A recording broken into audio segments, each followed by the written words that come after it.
There's something they're not telling you about spiritual awakening.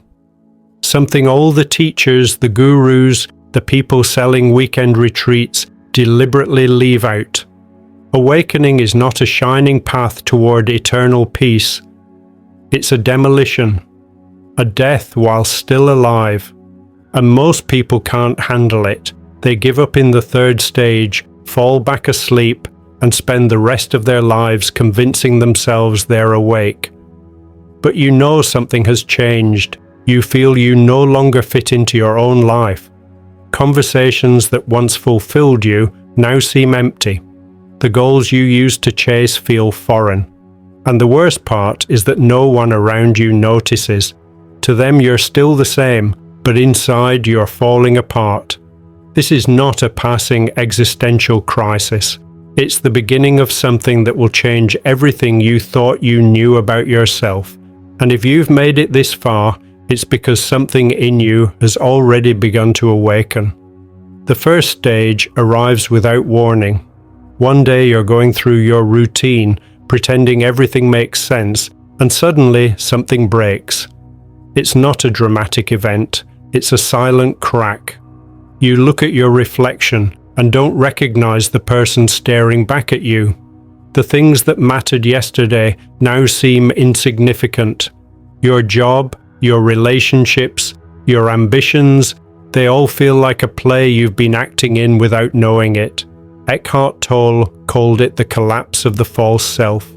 That character you built to survive in the world is starting to disintegrate, and it hurts. It hurts because that character was you, or at least that's what you believed. But here's the truth no one tells you, that pain is necessary. It's the sign that something authentic is trying to emerge. Most people run at this point. They seek distractions, cling to the familiar, bury the discomfort under layers of busyness and noise. Don't be one of them. This pain is your entryway. The second stage is the awakening of observation. Suddenly you realize there is a part of you that can observe your thoughts. You are not your thoughts. There's a space between you and the voice in your head. This revelation is terrifying and liberating at the same time. You spend entire days fascinated by this new ability. You watch how your mind fabricates stories, how it clings to non-existent dramas, how it turns small inconveniences into epic tragedies. And for the first time in your life, you don't identify with any of it. Eckhart Tolle spoke of this as the birth of presence, that awareness beyond compulsive thinking. But here comes the problem. The mind doesn't surrender easily.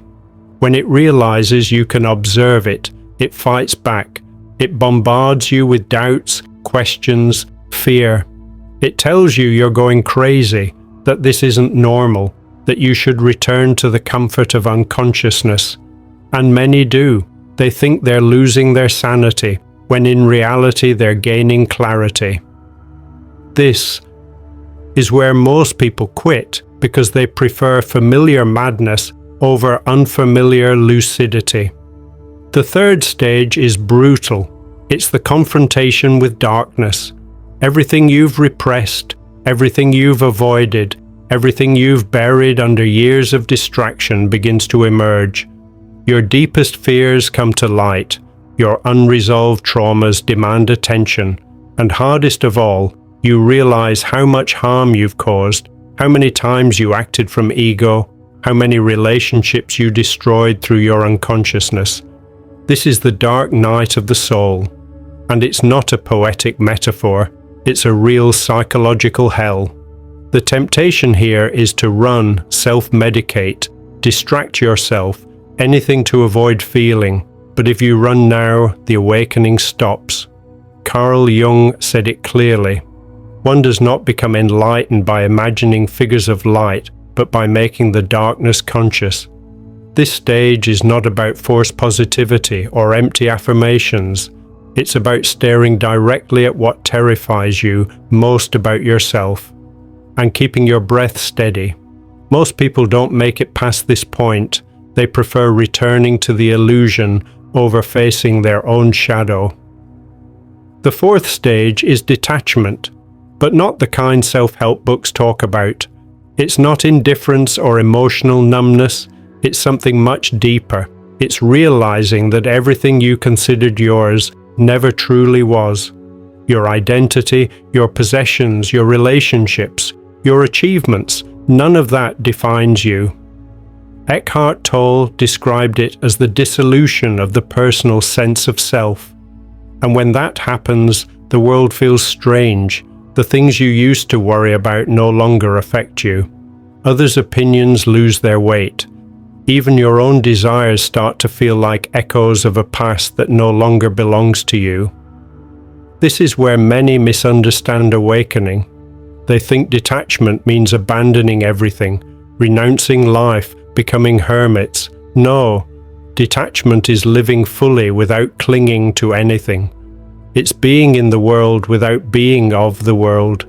But this is frightening, because without attachments, who are you? Without roles, without possessions, without your story, what remains? The answer is everything and nothing, and that paradox is what the mind cannot bear. The fifth stage is the collapse of time. You stop living in the past and the future. The now becomes the only real thing. It sounds simple, but it's revolutionary. Most people live trapped in memories or anticipating what's coming next. They're never truly here. But you start being here, and when that happens, life changes completely. Small moments become extraordinary. A cup of coffee, a conversation, the sound of the wind.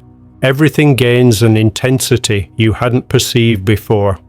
Eckhart Tolle said that time is an illusion created by the mind, and in this stage, that illusion begins to fall apart. But the problem is that the world operates on time, plans, schedules, appointments, goals, and you can no longer function like that. You become late, you forget commitments, people say you've changed, that you've become irresponsible, and they're right, you have changed, because you can no longer pretend that the future matters more than this moment. This is another stage where many retreat, because living in the now makes you incompatible with a world that lives in tomorrow. The sixth stage is silence, and not external silence, internal silence, that moment when the incessant voice in your mind finally stops. At first it's only for seconds, then minutes, and eventually it becomes your natural state. When the mind goes quiet, something else emerges, something that has always been there but was drowned out by mental noise. A peace that doesn't depend on anything external, a fullness that needs nothing to fill it.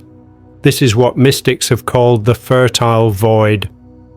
But here's the problem. The world doesn't understand silence. People ask you what you're thinking, and you don't know what to answer, because you're thinking of nothing, and that unsettles them. They look at you as if you're absent, as if you've shut down. But it's the opposite. You're more present than ever. You just no longer need words for your presence. This stage is lonely, because silence separates you from those who live in noise. The seventh stage is the dissolution of the ego. The ego doesn't disappear all at once. It crumbles slowly. First, you lose attachment to your image. You stop caring how others perceive you. Then you lose attachment to your achievements. You no longer define yourself by what you've done. Next, you lose attachment to your opinions. You realize the ideas you defend aren't yours, they are conditioning. And finally, you lose attachment to your personal story. The narrative you built about who you are disintegrates, and what remains is something ineffable. Eckhart Tolle called this the death of the false self. But death isn't the right word, it's a transformation. The ego doesn't die, it becomes transparent. It no longer controls you, it no longer dictates your actions. You become a channel for something greater. But here's the danger. As the ego weakens, life loses its drama. And for many, without drama, life loses meaning. They prefer familiar suffering to unknown peace. This is the stage where only the truly brave continue. The 8th stage is unity. You begin to feel there is no separation between you and the world. Boundaries blur. You look at a tree and know you are that tree. You look at another person and know you are that person. It's not a philosophical idea, it's a direct experience. All of reality becomes one thing manifesting in infinite forms, and you are that thing. Eckhart Tolle described it as the recognition that you are consciousness experiencing itself. But this understanding doesn't come from the mind, it comes from a deeper place. And when it comes, everything changes. Loneliness disappears. The fear of death disappears because you realize you were never separate and you can never die. Only what was never real can die. The problem is that this experience isn't permanent. It comes and goes, and when it goes, separation returns. And that oscillation between unity and separation can be maddening. Some cling to the experience of unity and suffer every time it goes away. Others integrate it and learn to live with both realities. The 9th stage is total surrender, not surrender as defeat, surrender as absolute acceptance of what is. You no longer fight life, you no longer try to control, you simply flow. Things happen through you, not by you. Eckhart Tolle spoke of this as the state of non-resistance. When you stop resisting what is, life becomes effortless. But here's the trap. The mind interprets surrender as passivity, and it's not. Surrender is action without tension. It's doing without needing results. It's living without expectations. And that requires a strength most people don't have. Because surrender means letting go of everything you believe kept you safe.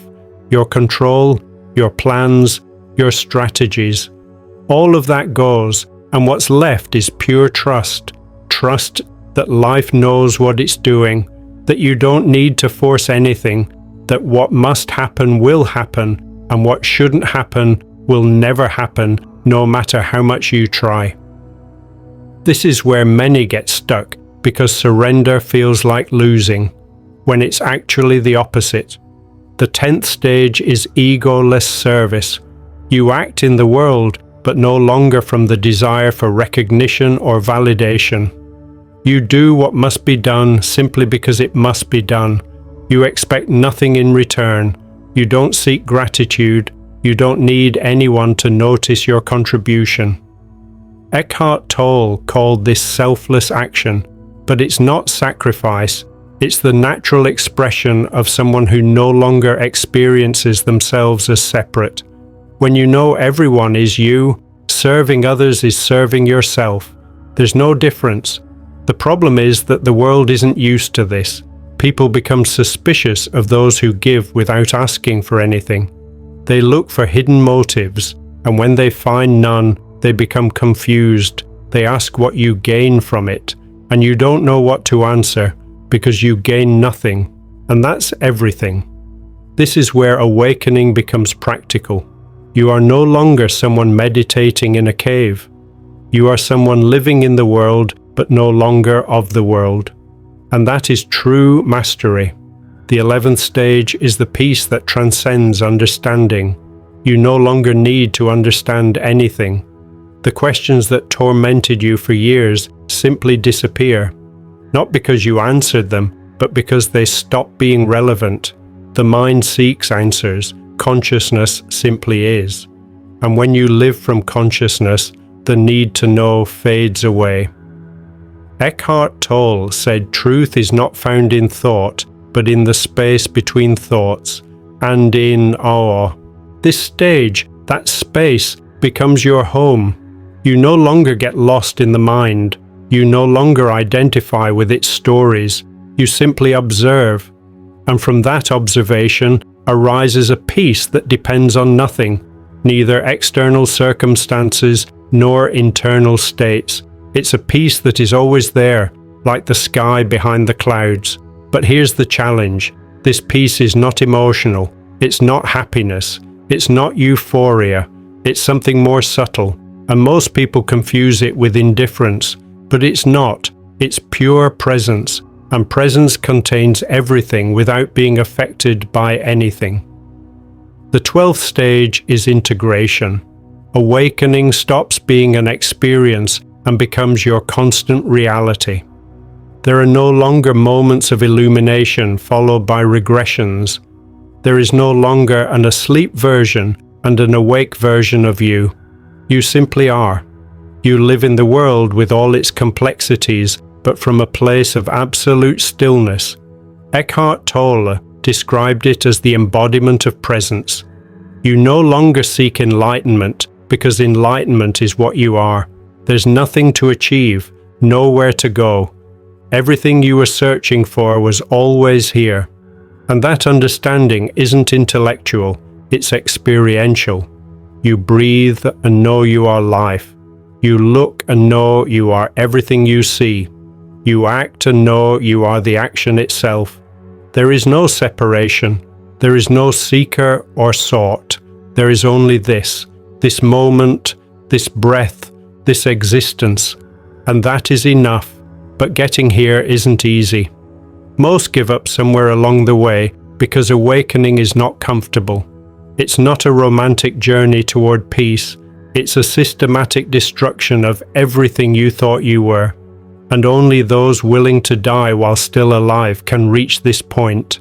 So I ask you, which stage are you in? And more importantly, are you willing to continue? Because what comes after the 12th stage has no name. It is the mystery that reveals itself only to those who dare to walk through the fire of their own transformation. And that mystery cannot be explained, it can only be lived. If this video resonated with you, if you recognized any of these stages in your own path, subscribe to the channel. You won't find superficial motivation or pretty quotes to decorate your bio here. Here we explore reality without filters, real transformation, the awakening few dare to walk through. Every week I upload content that challenges the way you think, that questions what you thought you knew, that pushes you beyond the comfort of unconsciousness. This is a space for those who can no longer fall back asleep. See you in the next video. Si quieres, también puedo ofrecerte una versión más literaria, más formal o más concisa.